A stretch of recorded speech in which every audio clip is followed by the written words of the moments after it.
Okay, I want to find the reactions on this beam, okay, with all these distributed loads on here, okay?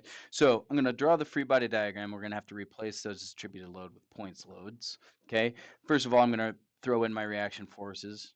I'm just going to have Y components. Hopefully you can recognize, since there are no horizontal forces, external forces, or loading forces, there's not going to be any forces, even though A is a pin joint, right? AX will be 0 is essentially what I'm saying. And what I'm going to do is I'm going to break this up into 3 triangles and 1 rectangle. Let me start with that rectangle. That's going to be right in the center here, right? And it's going to have a height of 10 and, I'm sorry, a length of 3, right? So that's going to be 30. And again, from point A,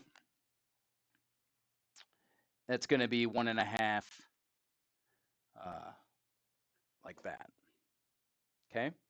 Now I've also got this triangular load, and maybe I draw it this way, right? Because I got to clean it. I want to recognize where I'm heading, right? So we'll go 1.5 from B here, okay?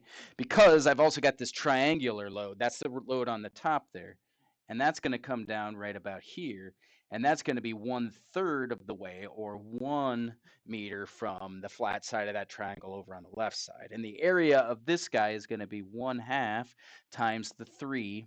And now the height of this is not 15, it's 15 minus 10, right? Because I've already taken account for that 10, right? This height right here, this is just 5 right here. So that's going to be 5 for the height, right? So that's the area, 1/2, 3 times 5. Again, that's going to be 1 meter from A. Similarly, going 1 meter in the other direction, and I'm going to have that triangle, okay? Again, 1/3 of the 3 from the flat side, so one in that direction. And then that's going to be 1/2, 3. Now this one is times 15 because it's the whole height there that I'll have right there. Okay, and then similarly over here, this is going to be 1 from B. I'll have a load right there, and that's going to be 1/2, 3 times, and again, this one's at 10. So basically, I'm breaking this up into 4 shapes: 1 rectangle, 3 triangles, finding the centroid and the area of each one of those. Now I've got basically 4 point loads that I can easily sum my forces in the y. Again, there's no x equation. I could do that, show you that ax equals 0, but it's trivial, right?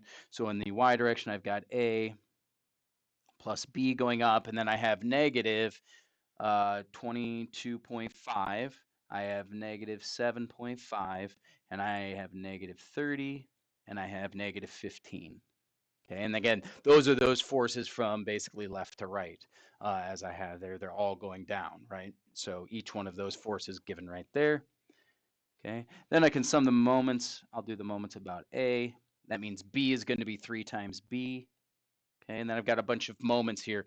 One of them will be positive. It'll be 1 times the 22.5. All the rest of them will be negative.